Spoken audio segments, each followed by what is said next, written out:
Okay, I'm going to call to order the Zoning Board of Appeals meeting for May 12th. We have one agenda item. Can everyone hear me in the room? A little louder? Okay, well, I was going to attempt not to use this mic, but I guess I will. How about now? Now I just got to make sure I don't talk too loud. Okay, so again, I'm calling to order the Zoning Board of Appeals meeting, May 12th. The one agenda item is the continue. All right. I have no control over that. Nope, we don't. All right, so here's what's going to happen. We're just going to have to talk real loud so we don't have feedback. So this meeting is for the continuance of the Simmons Hill, also known as Rocky Woods project, off of Freetown Street. It was continued for a number of months due to the petitioner in the town trying to see if they could come up with another alternative.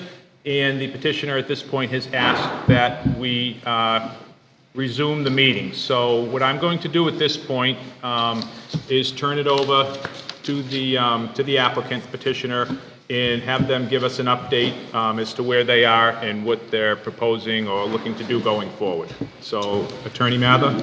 So, Chairman, I'm Mohammed just gonna pass on some plans because we're gonna put them in the screen and you're back. I'm not sure how clear you can see the screen.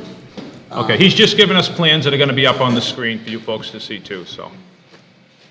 Mr. Chairman and board members, for your record, my name is Robert Mather, and I represent the applicant, Simmons Hills LLC. With me tonight for the applicant, Mohammed Aitani, Rami Aitani working the screen. We also have from Stonebridge Homes, Salem Kadura, and good? Okay. And also our project engineering, Outback Engineering, Jason Youngquist. This is a continuation of an application for a comprehensive permit pursuant to Mass General Laws, Chapter 40B. I have delivered a letter to the ZBA Secretary, which states that the applicant agrees that the statutory time period that the board has to make a decision, which, as the board knows and for the public's understanding, is 180 days. The applicant agrees that that 180 days will begin today. It's as if we're starting over again. In September, which is the last time that we had a public hearing, and at that time I was approached by a Lakeville town official. We agreed to put the project on hold to give the town an opportunity to explore a zoning bylaw change that would allow a time to explore and adopt an open space type zoning bylaw that would allow a basically a non-40B type of development for the entire 300-acre site rather than just the proposed 185-acre site. However, after, which was actually very diligent attempts by the Lakeville Planning Board, it was obvious that there just wasn't public support for such a zoning change. So we're back here to continue with our comprehensive permit application. However, we have made some, the applicant has made some very significant revisions to the original proposal. So what I'd like to do is kind of refresh your memory. So if I can ask Rami to put up the original concept plan. And I want to show you what the original proposal was and then tell you how we're changing on that. Okay. So the original proposal was to develop a total land area of 184.6 acres, and that was with upland area of 140.5 acres. And for that particular project, there were going to be three different types of development. There were going to be 44 units of single-family homes. There was going to be 46 units of duplex homes, which were going to be age-restricted. And there was also going to be 110 units of condominium homes.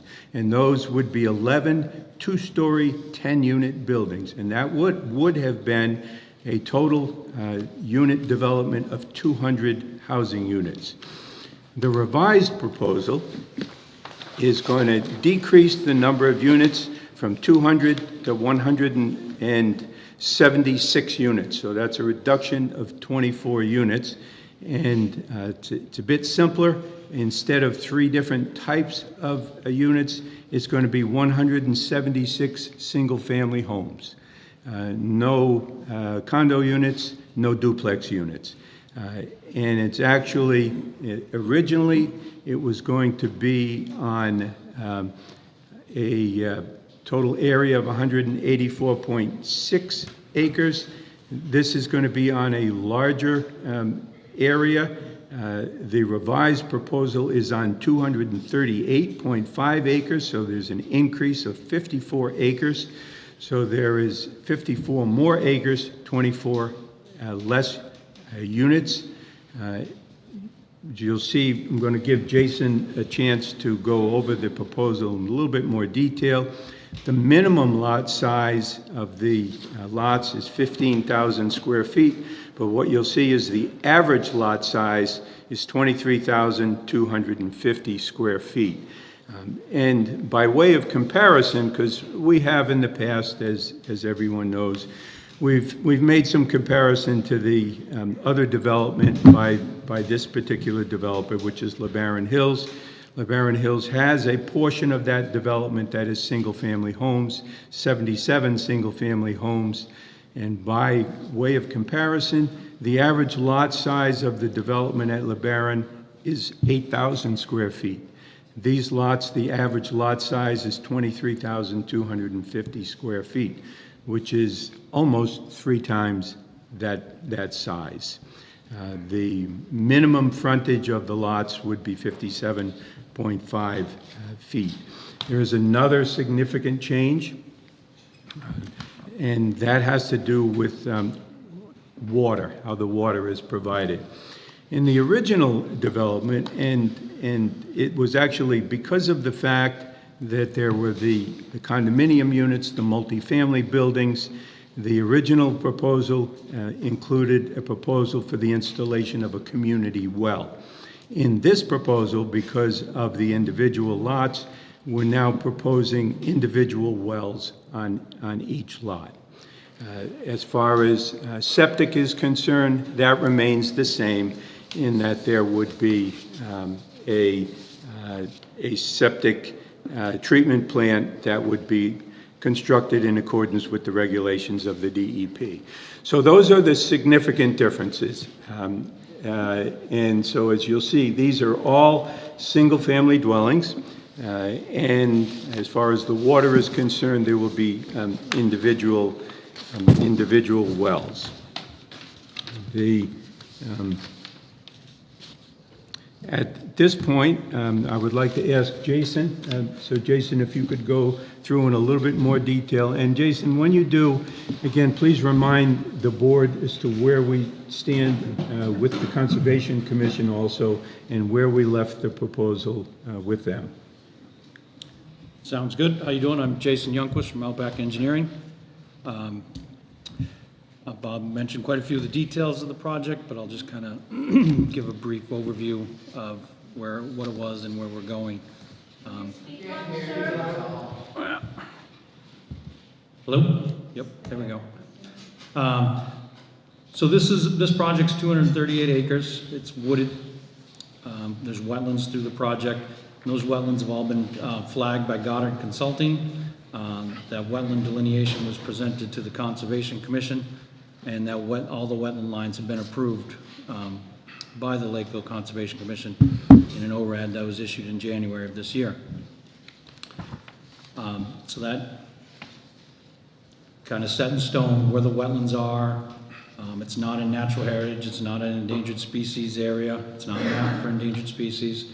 The wetlands, there's some vernal pools on the site, and those were all delineated and presented to the Lakeville Conservation Commission to make sure they were accurate. This site has 2 proposed accesses off of Freetown Street that will access the homes.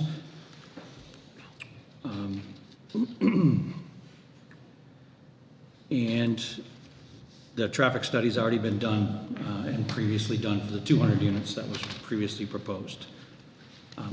This plan shows drainage areas, kind of conceptual drainage areas.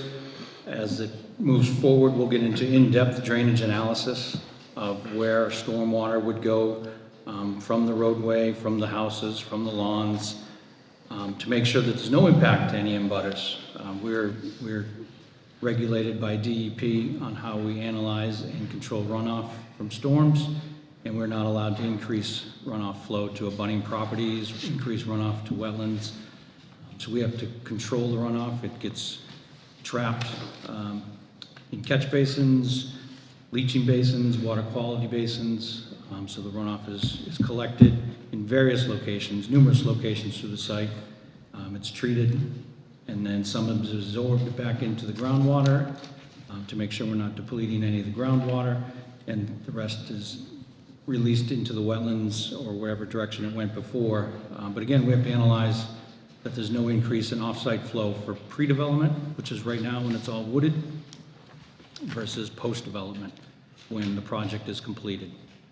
So it's an in-depth analysis that we do, overseen by DEP, and I'm sure that when we get to that point, the zoning board would have a consultant review anything that we do to make sure we're all in agreement.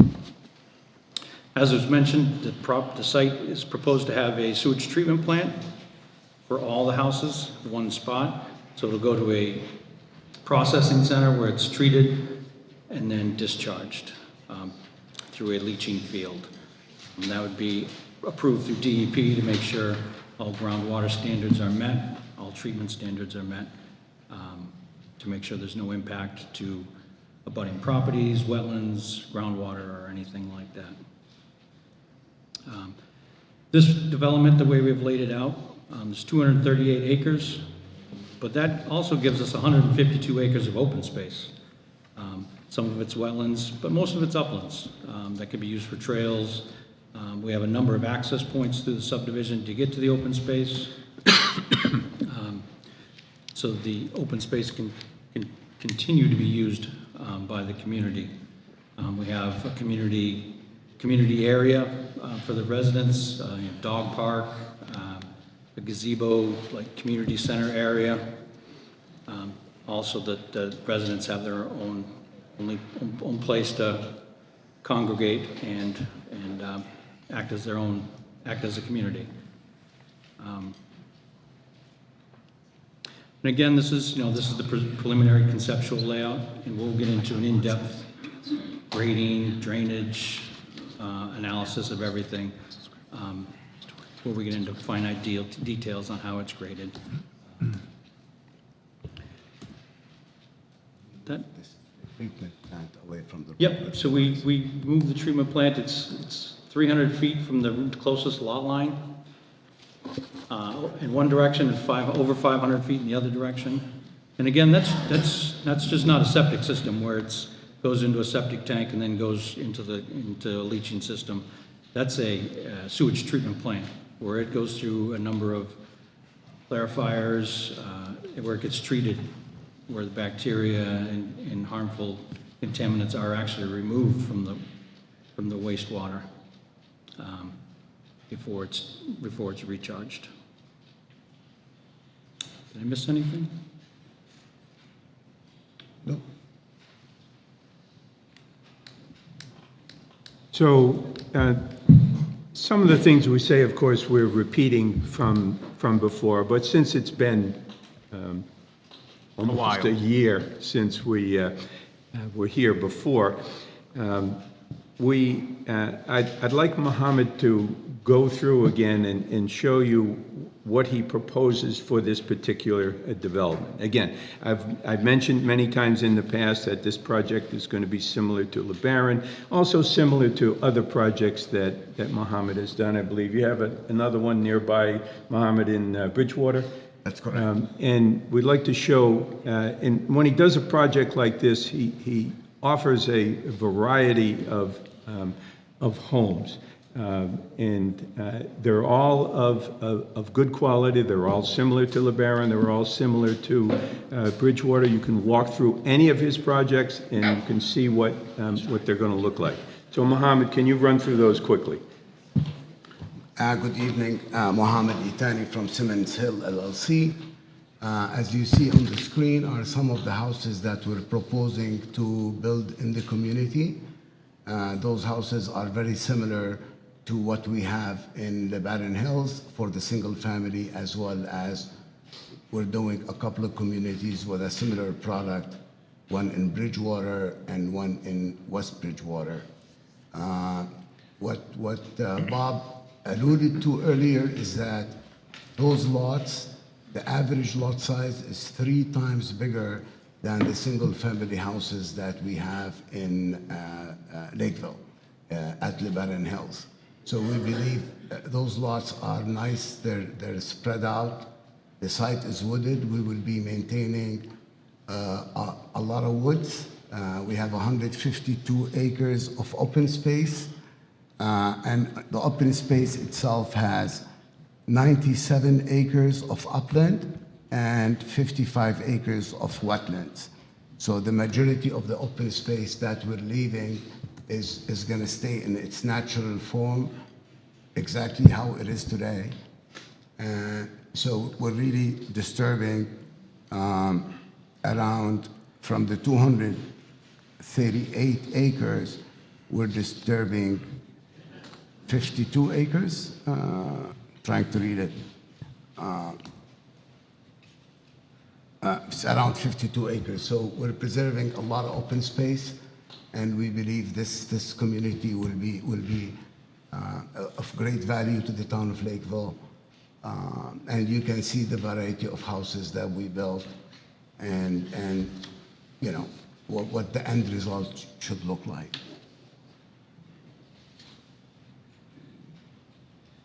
Thank you, Mohammed. So, again, we wanted to just give you an overview of the revisions that we proposed. We know we have more work to do. If the board remembers when we last left this off, and that was when we finished up with the traffic. Again, we had our traffic consultant, Chapel Engineering, present a traffic study that was reviewed by the town. Town had their own traffic study done. They came in and they made a presentation. And before we asked to postpone, we were geared at that time to address at the next meeting issues that we felt that needed to be addressed, which would be archaeological and Native American issues. If the board recalls, we've engaged the services of Public Archaeological Laboratories, PAL, who performed a study. They walked the site with a representative of the Wampanoag tribe, and we were prepared to address those issues at the next meeting. That was before we put things on hold. We're, of course, are willing to address any issues that the board would like to address, but we are prepared to bring PAL into the next meeting or any meeting that the board would like to address. We feel those issues are important enough that we can have a meeting just to address those issues. At a point, we would ask if the board is okay with our new concept, because as Jason points out, these are conceptual plans. There's a lot of engineering that needs to be done. Obviously, we need to go ahead by the board to do that. Once we do the engineering, of course, it has to be reviewed by the town review engineer. We're more than happy to answer any questions that the board has or anyone else has, and would take the direction of the board as to where you would like us to go. Thank you. Okay. Thank you, council. I guess what I'd like to do initially is Bob has brought us up to speed as to, obviously, we're going to continue forward with the 40B application. Based on comments given by the applicant, does any member of the board have any questions at this point? Not that I'm expecting a ton, because basically, in theory, you're telling us we're going to continue forward down the 40B road, and you've made some changes to the plans that you had initially submitted. Actually, I think a little better probably, as far as it's less units and a little more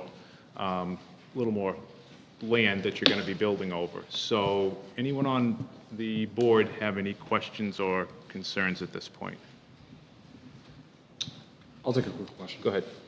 You got a loud voice. Okay, so the question I had was, first question, granted the number of units has decreased to 176, right? But I don't understand, how many bedrooms are now part of this development? On average, we would think on average there should be a little bit less than 3 bedrooms per unit. Okay. If we take Le Baron as an example, Le Baron almost, I would say, a third of the houses had 2 bedrooms and the others had 3 bedrooms. So if we carry the same format, we should be around 2.6, 2.7 bedrooms per unit. Okay, and so what was the ratio the last with the 200 units? They were the single families that we were proposing were all 3 and 4 bedrooms. No, go ahead. I'd rather you do the math than me do the math, right? But I mean, if you have like an aggregated total, I'm looking to compare like what you had for number of bedrooms on the original application versus the new one. Does that make sense? So it's the original one was around 250, no 350, and this one will be around 420. All right, say that one more time, sorry.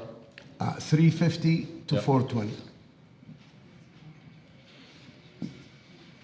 350 on the original submission. And now it's 420. Now it's around 420. So we have increased. I'm trying to do quick math, but yes, around that area. 70 additional bedrooms. 70 additional bedrooms. That's correct. Is that correct?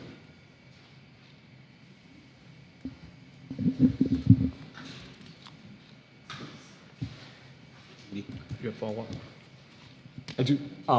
From our prior discussions, are there any things carrying over from what we had discussed prior in terms of road improvements, water access? I mean, you mentioned all the water will be supplied via well. I think we had discussions about tapping water off of county. I thought we had some kind of agreement along those terms, and then the traffic improvements on County and Freetown Street. Where are we with those? Are those off, or are those still being considered? The traffic improvement is still the way we talked about it before. So any improvements that we propose to do at the intersection of County Street and Freetown will still be there. So we still are committed to those changes. Okay. We still have to go to DOT to make sure that they agree to those changes that we're proposing. As far as the water, rather than going to what's called a community well, we with this new layout, we believe it's better to go individual wells for each unit. Now, if you look at the total area that we're proposing, 238 units, if you divide 175 by 238 by 175, on average, it's ending up to be 60,000 square feet per unit of land, basically, if you average the whole thing. So it's not too far off from the 70,000 lot requirements that Lakeville requires in the regular zoning bylaw. As far as the water, bringing the water from New Bedford through Freetown, it's still on the table, but what we mentioned before is it's like if we're gonna give it a probability, it's gonna be around 20% chance. We're still gonna be working on that. But that's for now, what we're proposing is the single wells for each unit. if we're able to get the water in, then we are working on it, but we don't have any progress yet at this point. So for now, we're only proposing the individual wells, and if the water becomes available, it's something that we will look at. Clarify. So to clarify then, plan at this point is to do individual wells.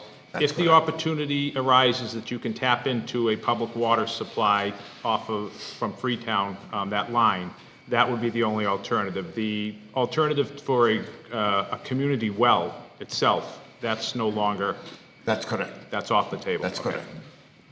It was needed before, Mr. Chairman, because we were proposing the condos, that the buildings with 10 units, and those would have required a Understood. community well. That's why we dropped that. Okay. So I realize we're in the conceptual phase right now, right? And we're still discussing this. But along the same topic of water and water supply, will you, during future discussions, demonstrate or show through engineered studies that the capacity of the water underground will supply not only all the units that you're trying to propose, but continue to supply all the existing abutters in the area as well? I'm not sure if I can answer that question. Are you going to be able to confirm for us that drilling all of these wells will not negatively impact the neighbors or anybody else up in that area? I'd like to just, that is definitely a question that needs to get answered, but is there enough capacity of water underground to supply the neighbors and the new residents? And will you show that in our future discussions? Now, as you know, sometimes, when you're drilling for water, you're tapping into different aquifers, right? Yeah. And this site, it's big enough. I would think the aquifers under it, and you have the ponds around the corner, that I would think, and again, I'm not sure if anybody can answer that question, really. Well, It's a I question would that not- cannot be answered. Hang on, folks, hang on. So I would not work under assumptions, right? I would work under empirical data, right? That would show me that you have enough capacity to supply the water for everyone, right? That's the first thing. The second thing is, water consumption in a house typically averages around 30 cubic feet of water per day. That's 223 gallons. So when you multiply 176 units by 223 gallons per day, that is a significant number. I'm not, progeny, so I don't have the calculation in front of me, but, that new number is around, probably 40,000 gallons. 176 times what? 223. 40,000.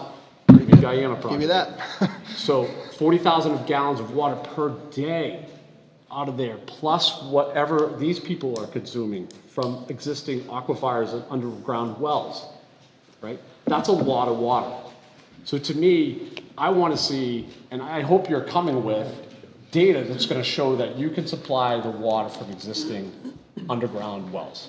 So it's a good point. However, what you need to know is that once the water is treated, any water that gets used is going to be treated and then recharged into the ground itself after it gets treated. And so technically, any net increase in water use is going to be minimal, just the water that evaporates when people water their lawns and wash their cars and stuff like that.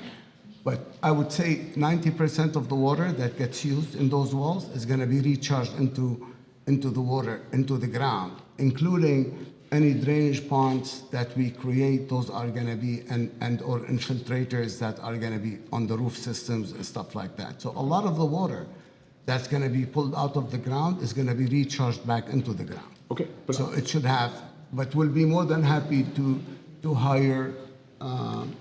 we have to have, I want firm answers. That's what I. That's fine. My expectation of that is that going forward. We'll right? be more than I want to happy. show that you have a firm understanding of what the ground is doing underneath and what the water is We'll be allowing. more than happy to do that. Okay, great. Thank you. You know the water in aquifers doesn't Okay, excuse me, you gotta, everyone's gonna get an opportunity here. Go ahead, Chris. Yeah, what were the major factors taken into consideration to change your mind on the unit mix?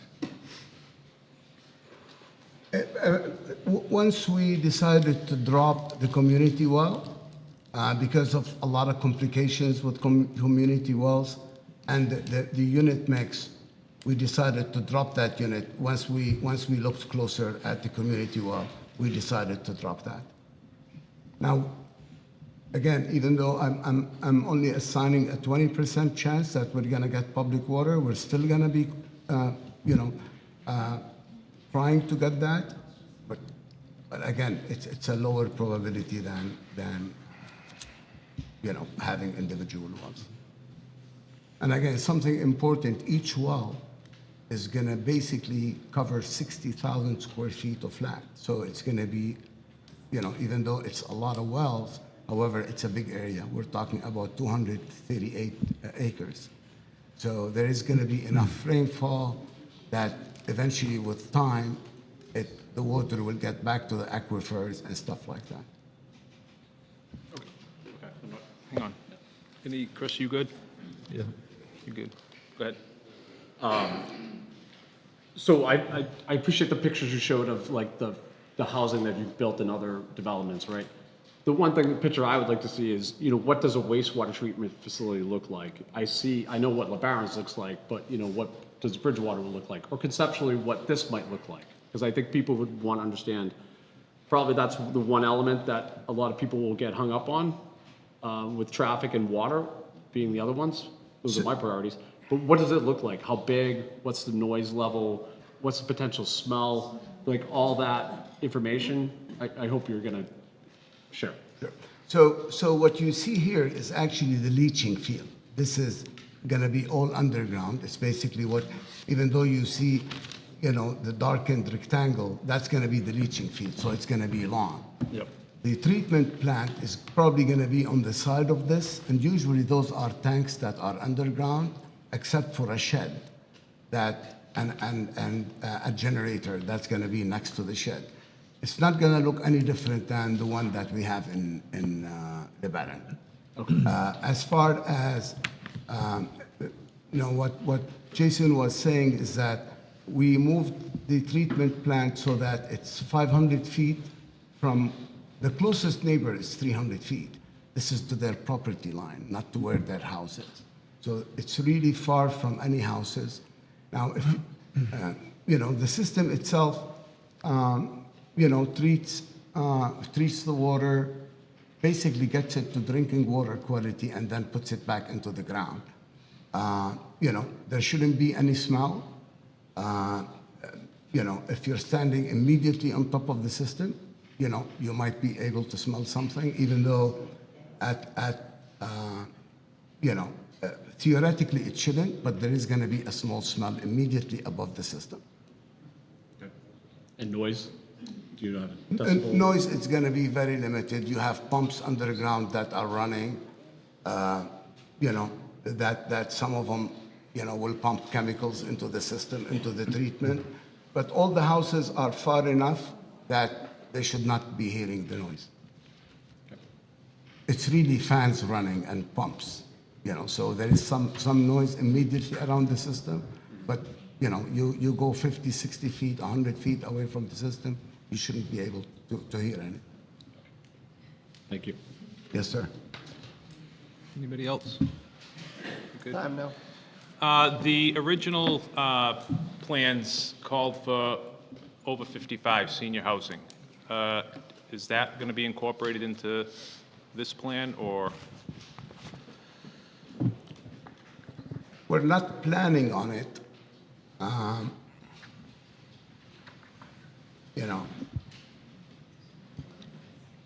Something you would consider planning on, potentially? Can I get back to you on this one? I'll take that as a possible yes, No, but not, well, but not definitive. I'd like to think about it, because let me give it some thought. Okay. And Let's rephrase that. The answer isn't no. No, it's not new. Definitely, it's not new. Okay. No, you can ask them. It's always going to be 25%, so go ahead. Yeah, just to confirm, I didn't hear it, so I'll ask. What's the are there affordable units within the development? What's the percentage? The percentage of affordable homes is going to be 25%. So out of the 176, can somebody do quick math? It's 44? 44. 44 units are going to be affordable. And those, in today's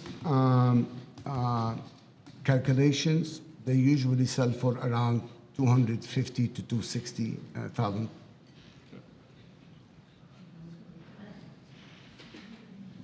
And do you have them already marked, identified as which units are going to be affordable yet?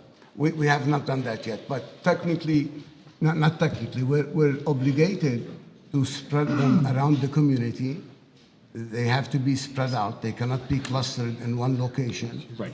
And mass housing will actually have, mass housing will have, they take a look at those at where we propose them, and sometimes they come back to us with some changes. But they should be spread out. No two units should be next to each other. They're usually spread out through the community.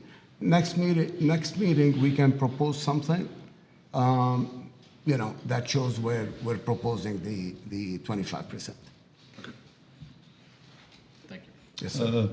Just a quick question. Do you have any kind of estimate on the amount of school-age children that would come into this community? I have to interject, and you more than happy, you can answer that, but for the record, we can't take that into consideration from a permitting standpoint. So, but feel free to answer if you'd like. I mean, the closest answer I can give you is if we look at the 77 houses that we have in Lebanon, I would think there is around 30 kids, but we can verify that number. We can contact the school system and find out the exact number that today go from Lebanon to the school system. Now, something to mention too is that even though it doesn't enter into the calculations of 40B and stuff like that, the number of pupils in the Lakeville Freetown school system has been dropping over time. The number of students in the Lakeville Freetown school system has been dropping, and it's down 10% in the last 20 years. So, and that's a trend that's happening statewide, as less and less people are having more children, and the average household now has like 2.7 residents. So you would think around statewide, it's around 0.7 children per house on a state level. However, our experience in Lakeville, it's much less than that. Okay, let's stay off of the kids Just topic. quickly, though, when we presented information previously, in the 74 single-family units that were occupied, there were 15 students. Right. All right, any other questions outside of children? Okay, at this point, does anyone from the public have any comments? If you do, To say higher number. come on up. What I'm going to ask you to do is just make, that mic right there for everyone's edification, that is just for LakeCAM, so you're going to turn around and you can be heard. Jose, I'm good with it. Ask the question to the board, I can repeat it back, rather than having the mic get all over the place here. State your name and your address for the record, sir. Hank Van Laarhoven, 165 County Street. Okay. Comment or question? It's not a question. My barn burnt down in February. The Lakeville Fire Department did a great job. They pulled in 5 towns for water to put the fire out. Your plans are nowhere near enough for all the houses and all what you're building there. Thank you. Anyone else?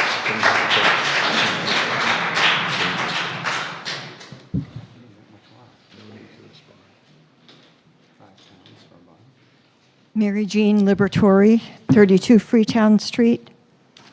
Just a broad question about how affordable housing looks from the state's perspective on this piece of land. 25% of homes that are in the $250,000 range is considered affordable housing. Is that accurate?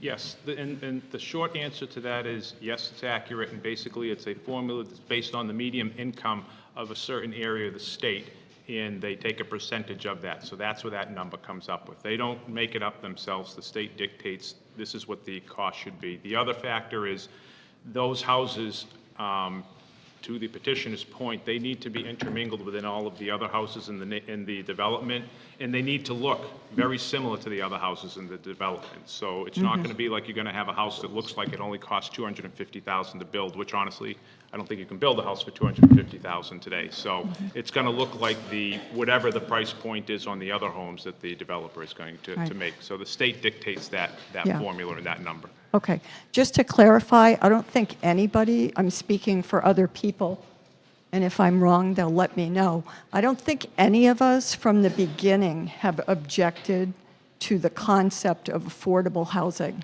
That has never been an issue. It's not the appearance of the home, it's the volume of the homes, the number.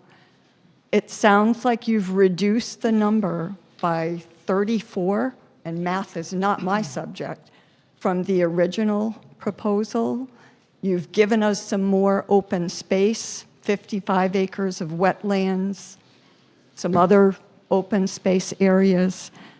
I have a question for the engineer. I was at the meeting when Brandon Phaneuf from Ecosystems disputed the number of vernal pools that were presented by Goddard, which was the original engineer, if I'm correct. Now we have a different engineering company. Is that accurate or no? Hang on, Jason, hang on. So are you talking about the Conservation Commission's hearing? Yes. I'm talking about the peer review Right. hired by the Conservation Commission to review the property, and part of the review focused on the land, which we are very concerned about. A portion of that investigation was the number of vernal pools, the active stream, the Little Cedar Stream that travels to a protected Great Cedar Swamp area, the fact that the land itself is largely bedrock with huge numbers of outcroppings. In fact, the largest portion, the largest density in the state of Massachusetts. And my question for the engineer is, why is there a discrepancy between the peer review and at what point was, I think I heard the engineer say that the Conservation Commission has approved this your report in regards to 2 vernal pools. Am I correct in that assumption? That what I heard tonight, it's difficult to hear. Yeah, so hang on, Jason. So it is under the Conservation Commission's purview. What I will do is I'll ask Jason to confirm that if it's been approved. We don't have the approval in hand yet. Okay. But what I also will do in addition to that is ask for the Conservation Commission to provide us commentary on your question, because they're the ones who really need to clarify that. Okay. Our job here is to make sure that the Conservation Commission sends us over its approved or orders of conditions or whatnot. It's not in our purview or our job to turn around and actually do Concom's job. But it's a very fair question, and if you want to know why they made a decision, I'm more than happy to reach out and say, we have a question we need clarification on. Yeah, I just wanted to know if it happened Yeah. and how it changed. And the reason is, from my perspective, vernal pools are water. Water is probably one of the primary issues and concerns that residents on Freetown Street have. Right, so we'll get all the backstory for you when we Okay. confirm that with Concom, but Jason, can you confirm, has Conservation approved this at this point? Yes, they issued an ORAD in January where they approved the wetland line, and there's 4 vernal pools on the property. Okay. Goddard Consulting is a wetland consulting firm that is part of the whole design team. They weren't replaced, they're still part of the team. And they presented all their findings to the Conservation Commission, who hired Brandon Phaneuf as their outside consultant to review.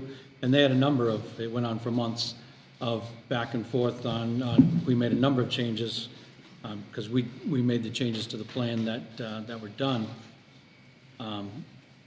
To the plan based on that, and in the end, they all agreed on where the wetland delineation was, and on the 4 vernal pools. There's an intermittent stream in the wetland area up there. So they all agreed on that, and then Conservation issued a resource area delineation approval. Okay, I may have misheard from my seating. It sounded like you said 2 vernal pools, so my There's 4. apology. Okay. If I may, Mr. Chairman, Okay. the vernal pools are marked in dark spots, so this is one of them. There's another one over here. There is I can see there are actually darker areas, and you can see where the vernal pools are, and we're far from them.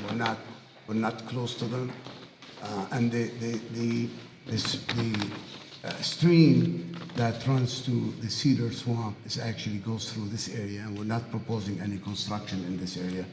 But to confirm what Jason said, the wetland line was approved by the Conservation Commission. They made some changes to the line that we proposed. They had their scientist go out there, and he questioned 3 or 4 areas that we actually modified our plan based on what they would like us to do. Okay, thank you. The answer about not being able to state how the aquifer is going to react to the building on these hundreds of acres, are there plans for test well sites to be done? Is that part of a development's procedure? And what about?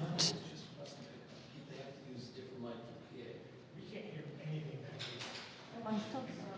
I'm talking as loud as I can.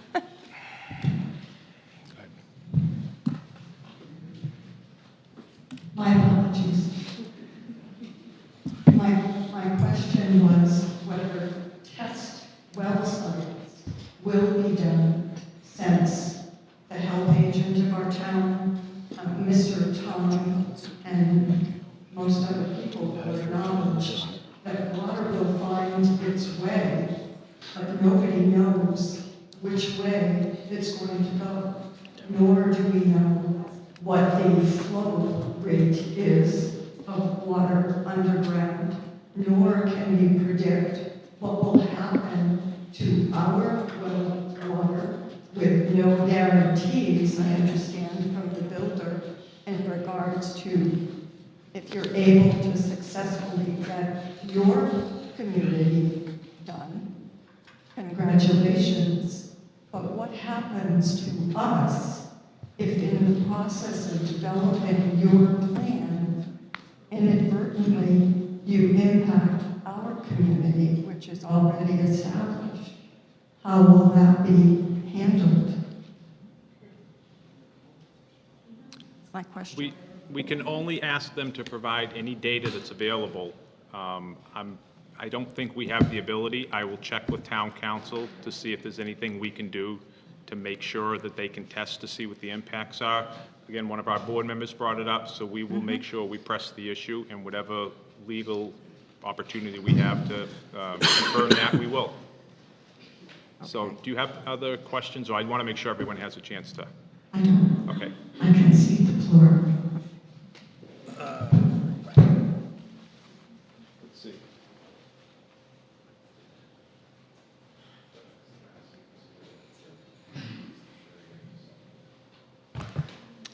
Michelle Belliard, Little Farm Road. All right, sounds good. Would it be possible for future meetings to have the layout color-coded to show wetlands, uplands, and also adjacent owned property?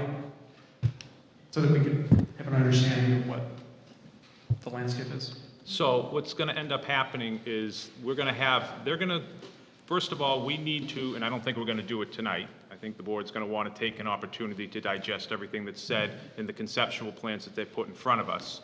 And we will turn around and they will give us engineered plans back, which we will have our peer engineer review and go over. So they're going to confirm anything and everything that needs to be confirmed. I'm not sure what exactly you're looking for out of having plans color-coded to your specifications. Is there anything in particular, or just a better? I assume you'll review the plans, but it was more about for the community who's brought in to have an understanding of what's what, because it's not clear just from the black and white. What's not clear? What sections are wetlands, where the vernal pools are, any additional property that's owned by Mr. Itoni. For example, I see a cutout in the top.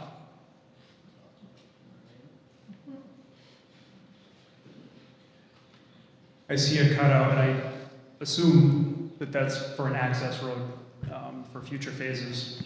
But it would be nice to know if that was the intent. So again, these are conceptual. I think once we get the full engineered plans, they're going to be a lot more specific, and they're going to call out exactly what you're looking for. I'm not so sure color coding it is in our purview to tell a developer to do. But you've stated it for the record, and they have it. If they want to do it, they can. Helpful. Yep. Okay. So this is a 40B development because we're not meeting our affordable units currently. Correct. So is there a timetable for when the affordable units are built and therefore count towards our town's allotment? Or will those be, phased in at the very end, for example? So, well, initially when they're permitted, they count. Then they have to turn around and build within a certain amount of time. If they don't, they come off. And then once the permits start getting pulled, they start counting towards our numbers. Are you saying, are they going to front-end load all the market rate and then wait till the end to do I guess, what's the point of the question so we can actually... Sure. So the point of the question is I may be going off of bad information, but I heard somewhere that the affordable units in LeBaron haven't been built. I don't know if that's true or not, but I was curious if there was a plan for when those units from this development will count towards our total count, because that's the whole point of, the 40B is to get affordable units. Correct. So I'm going to ask for them to comment for a second on if there are 40B units in LeBaron, which I know there are. I don't know the exact number. So I'll comment on that first, please. Yeah, Mr. Chairman. To start with LeBaron, because I've heard that too. Today, 25% of the units in LeBaron are affordable. So it meets the 25% requirement. And what we're proposing, phase number 6, that will have 25% of the units that are going to be affordable.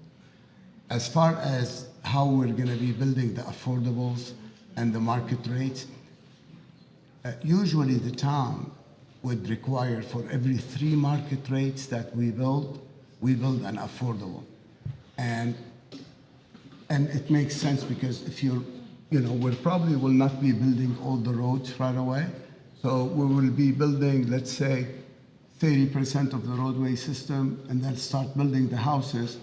And it doesn't make sense to leave lots empty for later to put the affordables. Usually the towns monitor those things and they make sure that for every 3 building permits for market rates, there is 1 affordable that gets built. And usually that's done from the building commission. So I think to clarify, they can't backload them. They can't say we're going to build all the market rate and then save it till the end. Again, keep in mind, they have to be interdispersed. You can't turn around and say if we have 40 affordable units, they're all gonna be in one neighborhood. They have to, they have to be next door to market rates, so. No, the answer makes sense. That's what I would have expected. Yeah, okay. How many years do you foresee the development taking to fully build? I believe in the last meetings, we committed that we're gonna phase out the community to not build more than 30 houses a year. So, basically, it's gonna be a 5-year. Mohammed, can you clarify how many units? So around 30 a year, and we already committed that we will not build more than 30 a year to allow the town to have the absorption. Okay, 30 per year. Got it.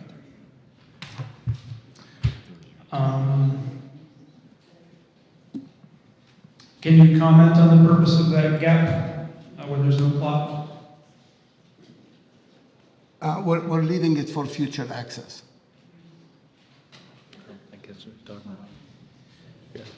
So the last is not a question, it's more comments, anecdotal, well, information. So my home is in the top left area, and I know that my neighbor couldn't support couldn't support irrigation for his lawn, which is something he wanted on the well. So they had to drill a second well, and when that happened, the neighborhood had brown, muddy water for like a few weeks from that well drilling process. So just anecdotal information on local wells. So that's all.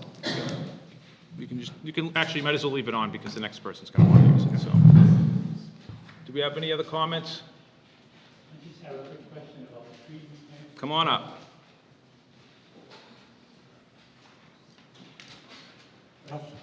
Ralph Laboratory, 32 Freetown Street.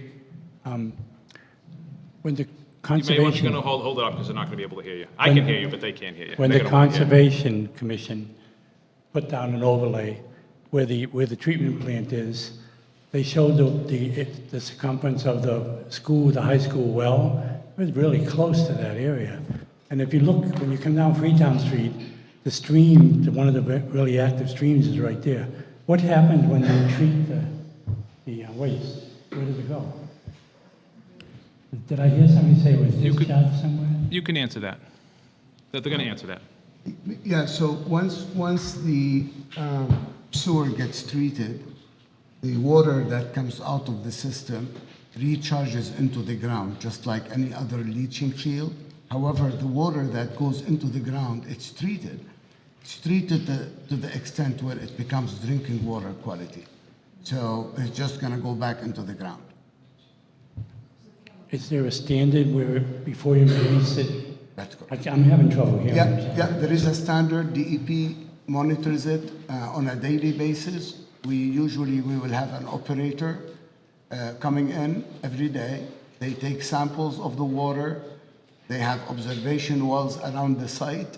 They take water samples once every week or once every month, depending on what DEP requires. And that get tested to make sure that the water around the system is clean and there is no contamination to the water table. Okay. Yeah, just for the record, DEP has oversight on this. If we wanted to interject ourselves and overrule DEP, it's literally impossible for us to do that. So they have oversight and they make sure that, to your point, any of that that's going into the ground isn't going to contaminate anyone's well or drinking water supply. Is it true that there's an alarm that goes off at LeBaron from their treatment plant? I read that somewhere. I don't know if it's true or not. Could you repeat that? Is there an alarm that goes off at the treatment plant at LeBaron? There were people online complaining that it's going off all the time. Is there an alarm? So I think, sir, I think your question is, I know you want to know about LeBaron, but your concern, and I'm sure everyone's concern, is how is this, and one of our board members brought it up, how is this treatment plant going to operate? Is it going to have noises? Is it going to have alarms? Is it going to look ugly? Is it going to smell? If the petitioner could make sure they incorporate into their plans and into one of the next meetings, something that can rest us assured that how this is going to operate. I mean, you know, you tell us it's a shed, I've seen them, I know it is a shed, but maybe a photo of what it's gonna look like would be helpful. I mean, it's, these things are a lot more easily understood for folks if you can visually see what it is, if you can turn around and explain, there's an alarm, but it does go off, but it goes off if there's a problem, and, you know, the likelihood of that happening, or statistically, any of the other developments you have, they go off this often or whatnot. So the more information you can give to us, so that the community knows, I think it'll put people's minds more at ease. Is that kind of Thank what you. you're getting to? The waste product, I know the treated water leaches into the ground, where does the waste product go? It doesn't disappear. Come on up and ask your question. We're gonna learn all about treatment facilities tonight. My name's Mike Pigeon, I'm on 3 Sears Island Drive. Okay. I was curious, where does the waste product go? I know the treated water goes into the ground, that makes sense, but the waste product doesn't disappear, where does that go? Go ahead. Typically what happens, it operates exactly like a septic system. The solids stay in a big tank and it gets pumped once a month or once every 2 weeks, depending on the use and how much volume is going into the tanks. That was what I wanted to know, That's how correct. often it has to be pumped. That's correct. And those are So when it regulated. gets pumped, like when we have mine pumped, it's, the whole neighborhood smells. Is that a monthly thing, they're gonna have pumping that and you get that odor? Why don't we make sure we incorporate that into, when we talk about the system, how Yeah. often it gets pumped? Just you so that guys can people are understand. aware. Yeah, I mean, it's oversimplifying it, but But so everyone who people lives are in more Lakeville has a aware. septic. It's basically a big septic for everyone. And to your point, though, is this gonna happen once a week, once Yeah, every how 2 often? weeks? Because if it smells for a day, yeah, when you have your septic pumped, you come home, you know it was pumped that day. My other question was this first gentleman, how do you have a fire there, that many homes, no fire hydrants, how are you gonna put that fire out? So, we do get, we If you do, got the- the town water, you could put hydrants in, if you did a community well, you could put hydrants in to tap into. the fire department, the fire chief specifically, has to review the plans and has to comment whether he thinks it's a danger that they're not gonna be able to. That would be a main concern of mine, how do you Well, put a fire? again, we make sure the fire chief reviews that and gives us his comments. And if for any reason he feels that it's unsafe, to a degree that it's that unsafe, he'll send that letter and they either need to figure out a way to correct it, or that's probably one of the few things we can tell him no for, if it's a life and death, Yeah, that would be a situation, major so. concern. All right, Okay, thank you. thank you. John? Yes. So a lot of times when there's no public water supply available, so you can have hydrants, we design fire cisterns, so it's underground tanks that if there's a fire, that can be pumped out of. Those would be dispersed through the community, you know, based on the fire department where they would like them to be able to access all the houses. My guess is whatever Chief O'Brien tells you need to do to comply and make it safe as possible, you're gonna comply to. Yep. So, Absolutely. We just did recently a conventional subdivision in Lakeville, and instead of doing a fire cistern, they required home sprinkler systems that come off the well and have their own. So that's, you know, depends on what the fire department wants. right, thanks. Ebony Boyajian, 14 Bellsbrook Road. I have a question. Devaney, you're gonna hit the mic on the stand. Pick that one. Sorry. Do I need to repeat my name? Devaney, I know who you are. Okay, all right. Have you considered buying water from New Bedford? So, part of his first answer was, Which we couldn't that's hear. all right, no, part of his first answer was, the question was, have they considered buying water from New Bedford? They are still investigating that. It may not happen, so that's why they're gonna propose the wells, but if they can cut a deal where they can get a water line in there from New Bedford, that is an option for them still. Okay, because all of us who live with wells try to conserve our water so we don't lose our wells. And the thought of having so many people that are in apartments or just this many people in such a dense area, what is that going to do to the aquifer? And I know that's a concern for a lot of people. But another concern I have is, what about blasting? There's a lot of ledge there as far as damage to our basements. So if you want to comment on that, would you plan on blasting, and if so, what precautions will you take and whatnot? Yeah, Mr. Chairman, the way, most likely, you're right, your observation is right. There is going to be some ledge, there is going to be some blasting. Typically, the way it works, the blasting company is a licensed company. Mohammed, you're gonna Yeah. have to hold it closer to you. Yes, you most go. likely we're gonna be encountering some ledge when we're running our sewer line. The company that's doing the blasting usually look at the houses that are close by and they do a survey. They actually connect with the people that are close to the blasting site. I think the regulation says any house within 250 feet has to be surveyed before any blasting is done. So in case any homeowner had any damage after the blasting, then their insurance company will step in and fix any damage to any house that was caused by any blasting. So what they do is that they contact every homeowner that's within 250 feet radius of the blasting. Those are state regulations. We did not come up with it 250 feet. And then they ask the homeowners if they can go and videotape the house. So they videotape the outside, the inside, depending if the homeowner allows them to do that. And then if there is any damage because of the blasting, the company that does the blasting will be responsible to repair any damage to neighbors. And those that live 300 feet, right? I think the regulation, Yeah, so they're gonna comply with the regulation, but in addition to that, again, it's kind of like the water thing, anything you can bring to the meeting. You know, this is what I'm looking for right now. I need to know everyone's concerns, within reason, obviously.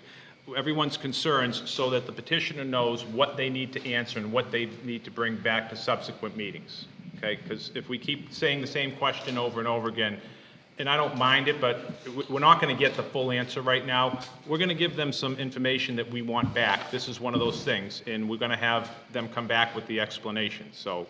Okay, thank you. Other questions? Yep, she's coming up and then, oh, hang on, John. Come on up. 1 second. You gotta let her go. I'll try not to repeat myself or everybody else. Cora Purse, I represent the Narragansett Indian Tribes. I'm the Deputy TIPO, the Tribal Historic Preservation Officer. We have a tremendous amount of concerns about this property. As I've spoken earlier, at the last meeting, I was not allowed to bring up the archaeological review, which was really not a review. Bettina Washington from Aquinnah attempted to come in via 140, and there was too many briars, and she couldn't get in.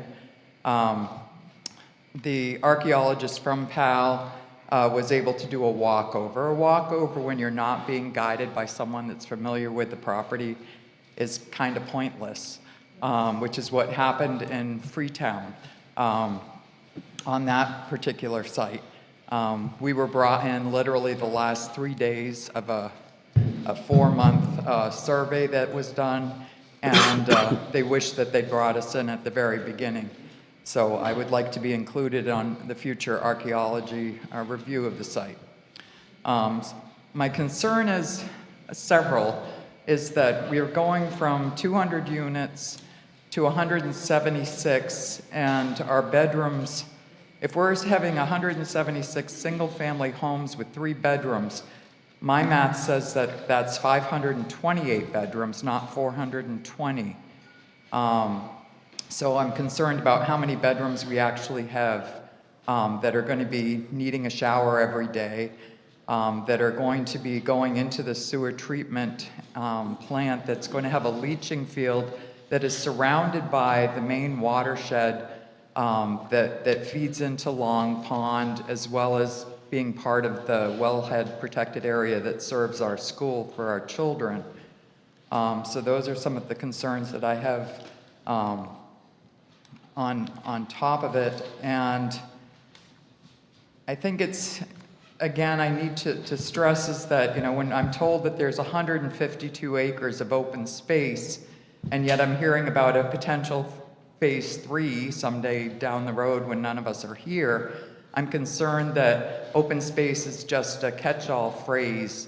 I don't want to think that I'm saving something that can be destroyed 5 years when I'm not at the table. So Those are just my concerns. Can I ask for a point of clarification from the petitioner, the applicant? So the open space that is designated open space in this project, that is particular to this project, and it is not going to be tied into an additional project down the road. You can't say we have 152 left, oh, and now that 152 are going to develop. The other parcels that are not owned by this project but are available are not included in that 152. That's outside of it, correct? That's correct, Mr. Chairman. What happens is that the open space will either go to the homeowners association that will be managing the site, or we can donate it to the Conservation Commission in town. Usually Conservation Commissions, some towns would like to take that land. Other towns would like to keep it in the homeowners association where they can still tax it. But it becomes open space designated as open space or as a conservation open space, so it can never be disturbed. So bottom line, to clarify, it doesn't stay in your possession. It either goes to the town or it goes to the homeowners. That's correct. Okay. Can I just ask one question? You had said our previous proposal, which I believe is in the same footprint, was 148 acres, and now you're doing 238 and a half acres with 176 plots. And yet, a number of the areas where there were vernal pools, I know that you had identified 4, but there were an additional 6 that were identified by the town's expert. So is it 10, is it 4, and why do we have leaching fields so close to, or retaining ponds, drainage ditches, whatever they want to call them, and so close to the existing wetlands? These wetlands are vital to the health of Long Pond. It's, if you know, everybody uses the same kind of laundry soap that has plastics in it, it's going into Long Pond. So let's wait for the final engineered plans. Again, these are conceptual, and then we'll Okay. see where everything lands. And as far as the vernal pools go, again, like I said before, I'm going to reach out to Concom to provide some narrative of background on Okay. how many vernal pools there are and their approval process. Okay, and will the new plan be online, since it wasn't handed We will out? make sure it's accessible to the public, and I'm sure if we ask them to put it online like they've done in the past, they Okay. will do that for us. Thank you. Sir, you had your hand raised, and then John in a second. Yep, come on up. You got to come up so the mic.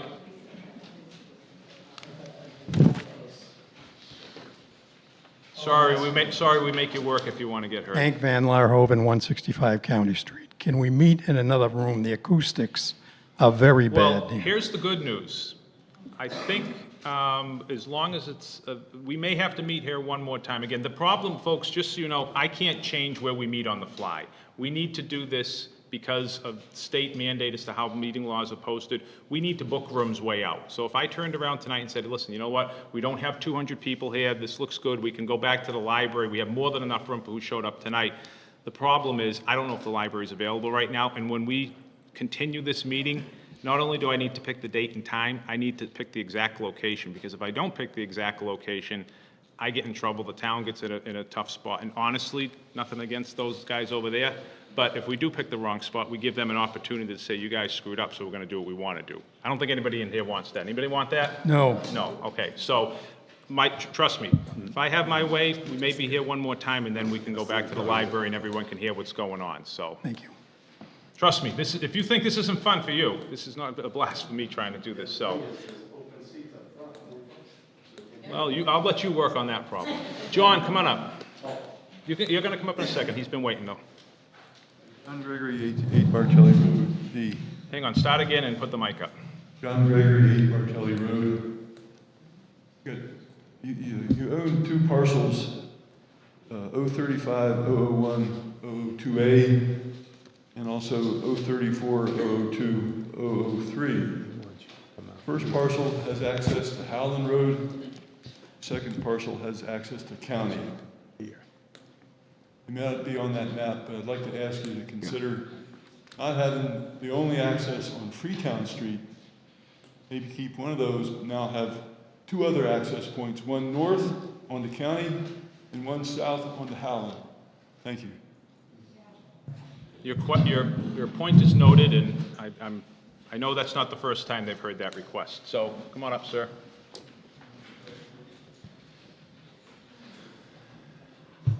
Barry Evans, 16 Freetown Street.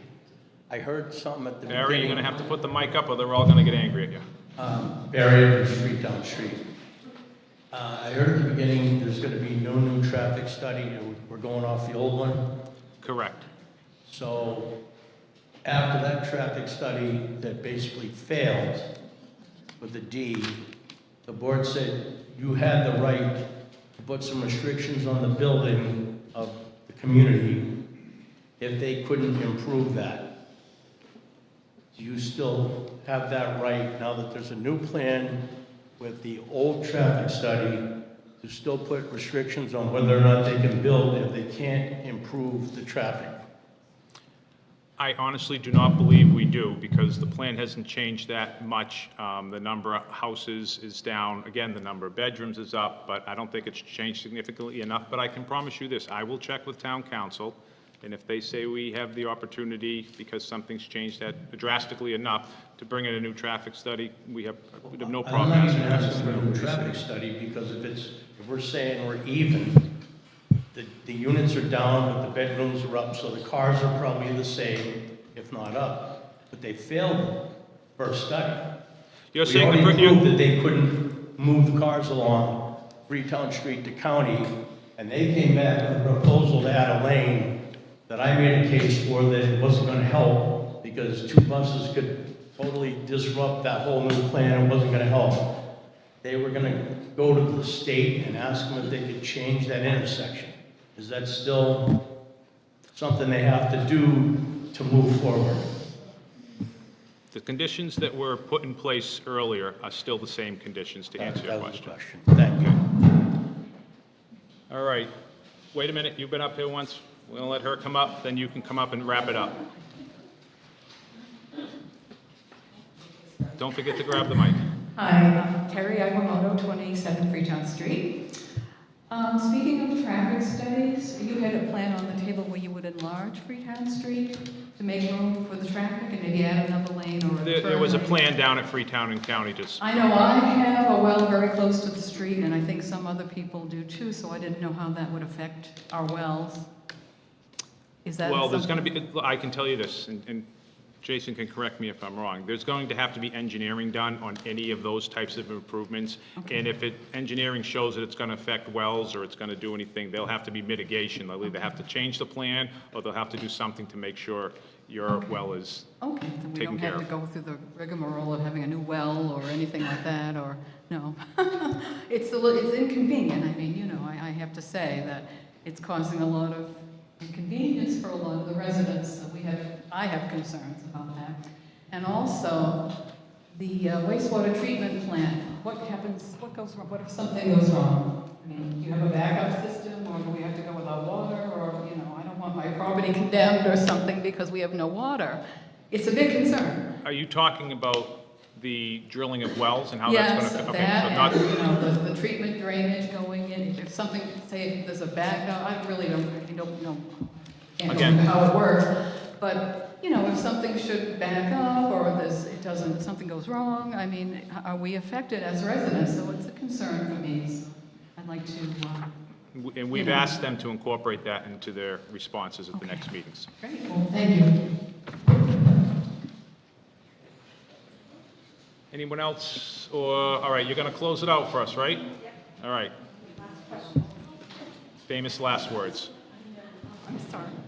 That's all right. Liberatory, 32 Freetown Street. I'm just trying to understand and confirm the process. So a permit cannot be given to the applicant until a formal engineering plan that includes what a typical engineering plan. Let me make this simple for you, because I'm gonna wrap up by explaining, Okay, is that yes? explaining the process. Yes. Okay. Yes. I want to- Right. So to your point, that engineering plan, there are standards, obviously, that they're going to need to incorporate, but the short answer is that engineering plan is going to include everything that we need to know to make ourselves comfortable before we potentially approve the permit, or not approve the permit if the engineering plans don't make sense to us. So there's no we need exactly this, this, and this, we can ask them to keep going back and getting whatever we need in order so we feel comfortable, understand what they're going to do. So, you got to come on up. Sorry, because then no one at home is going to be able to hear you, and I'm going to hear that you didn't bring her up there, so. Chris Sargo, Baker Lane. If you approve it or don't approve it, it still has to go through the state. The state will approve it, right? A 40B. We are very limited on how we can not approve something. If we approve something that we really should have approved, you are correct. They can appeal to the state, and as Amy Questle, Town Council, who isn't here tonight, will be here at the next meeting, has, I think, said on multiple occasions, whether it's this hearing or other hearings we've had with 40B, it's a very fine line as to what we can say no to. It really has to come down to almost being a life safety issue. It can't be about what if this happens, what if that happens, there's going to be more kids in the school, we don't like the traffic flow, it's got to come down to... So there's really no way that we could not have this go through as a 40B? I'm not going to say there's no way, because that's a There's no pretty way. definitive, but there's no it's way. it's So almost we can impossible. do So, more or but what we need to do, and what we're here to do, is talk about the concerns and mitigate them as much as we can. That's really what our role is. Unless we find, listen, if you put this in, people are going to start dying type of a deal, it's just not going to work. The state overturns them all the time. I forget where it was, honestly, recently. It was either Dover or Sherburne or something like that. That figures. They turned around and said no, and the state came back and said, sorry, they're building, and by the way, whatever you guys wanted to put in place, you don't get a second bite at that apple. They just get to do whatever the state tells them they can do. So, believe me, whether you folks think we're not acting in your best interest or would love us just to say no, we're the only thing that stands between the developer doing exactly what they want, whatever the state allows them to do, and us trying to get some type of mitigation and trying to get something that's a little, I don't even want to say palatable, but a little less offensive to the neighbors, maybe. So. Okay. Having said that, we got one more question. One person, two questions. For Steve Damaris. Hold it a little. Yeah, Steve Damaris, 44 Freetown Street. Sorry about that. First off, I want to thank you, board, for acting on behalf of all of us out there. I know, speaking for myself and probably for others, we're laying into a lot of this. There's a lot of terminology that's over our heads. We need you as mediators, so thank you for that. Two concerns. One's an anecdotal story about myself that pertains to the well water issue, and then another one, a possible mitigation issue. Well water. I live on 44 Freetown. The entrance that's on the curve of that is directly across from my street, so that's how close I am to one of the entrances. How close I'll be to the closest well, who knows? This year, not even 2 weeks ago, I have a very small inflatable pool in my backyard. It had leaked halfway down due to a hose rupture over the winter. About 2,000 gallons of water. I have a well pump that pumps 5 gallons per minute.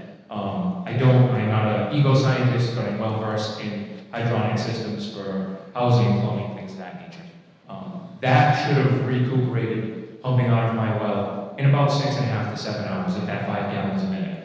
After 4 hours, I was down to less than 1.5 gallons a minute due to cavitation issues, because even with all the rain, my well, being about 125 feet deep, was incapable of supplying that volume of water in that time period. And that's just me, one house. So do I know what aquifers are under there? I certainly do not. I don't think anyone here could possibly say with any certainty whether or not my aquifer is tied into anything on the other side of Freetown Street or even the next door neighbors. I'm just hoping for sufficient studies or possible mitigation or a statement or something from the developer saying, should there be issues with the wells, which, I really hope there is not, what could we do for those residents? Will there be a cost incurred if I have to have my well drilled to 400 feet versus 125 and there's ledge there? What would that cost me or any other residents? I know even, we're not in a drought right now, and just me, one person, 2,000 gallons in one day, drew that down to the point where it was cavitating the pump and I had almost zero water pressure and, down threefold in flow. You take that 2,000 gallons, obviously you said around 40,000 would be the projected usage for that development. If it is from the same aquifer, are we going to have issues? Are those wells going to be deeper where those will not have issues? And mine will, because it's a shallower well. It's been existing for 30 years. Those are issues I would hope that are brought to the forefront. Second thing, I know a big one for me, I have 2 young children. They're going to be going to Lakeville schools. Obviously living right down from the school. I know for, I think, the majority of residents here, sorry about that, some kind of improvement to the lighting, infrastructure, sidewalk around Freetown Street would be huge in our minds as far as, you know, helping show good faith towards the community, good faith from the developer side. I know Freetown Street, you know, speed limit's 35 most of the way down there. People are always doing 45 or 50. A 5-foot, 6-foot wide sidewalk, you know, and I will let them do it in my front lawn. I know most people may not want it across their front lawn, but for me personally, I'd be willing to sacrifice 5 feet in if the developer picks up the dime to put a sidewalk and you know, ambient street lighting down there so it's safe to walk to school. So just a couple ideas, and again, thank you. Thank you. All right. Do we have any follow-up comments or questions after public comment from the board that they'd like to request or from the petitioners? Anybody? Nope, okay. So, at this point, as I had stated earlier, our next meeting, can't change it at this point, is back here on June 16th, 6 o'clock. And what I would like for the petitioner to do in the meantime is, well, first of all, I guess we have the conceptual plans. I'm not going to put any pressure on the board right now to decide tonight, but I'd like this board to consider whether these are okay to go forward with and request full engineered plans, which will probably take, I'm assuming, a couple of months, so we can have our peer review engineer look at them. And please take into consideration a couple of notes that I have here. This is to the petitioner. Blasting, plan for that, plan to put the residents, surrounding residents' minds at ease of what the process is going to be. Obviously, I think you've heard enough about the well and the water issue. Whatever we can get to definitively let people know, either A, it's not going to impact you if there's any way to do that, or B, if there's any type of mitigation involved going forward, if there are effects from it. As council had mentioned, our next step prior to this continuance process was an archaeological Native American presentation, because obviously that is sensitive land. I'm going to suggest that in the meantime, there's nothing that prevents us from hearing that at our next hearing on June 16th. So if you could be prepared to have that presentation available, so we can hear that, and hopefully by then we can let you know, this board at least conceptually, whether we think you should go forward with bringing us plans for that, for what you presented to us. Anything I forgot, guys? Anything else you guys want? Kathy, anything I forgot? Anything additional you need to add? No, we did promise, as you suggested, to explore the age restriction. Oh, I was going to remind you about that at the end, so. I figured you would. Okay, in any event, having said that, I will entertain a motion to continue this hearing until June 16th, 6 p.m. at Loon Pond Lodge, and I promise, if we don't have 200 people here, we will look for another forum the following time, which is much better acoustically for everyone. So I have a motion, I'm looking for a motion on the table to continue. Anyone? I'll make a motion to continue to said date. Do we have a second? Second. Any discussion? All in favor? Aye. Aye. Opposed? Motion carries. And don't forget, consider the 55-plus component. Meeting is adjourned. Thank you, everyone. Thank you, Mr. Chairman. Thank you.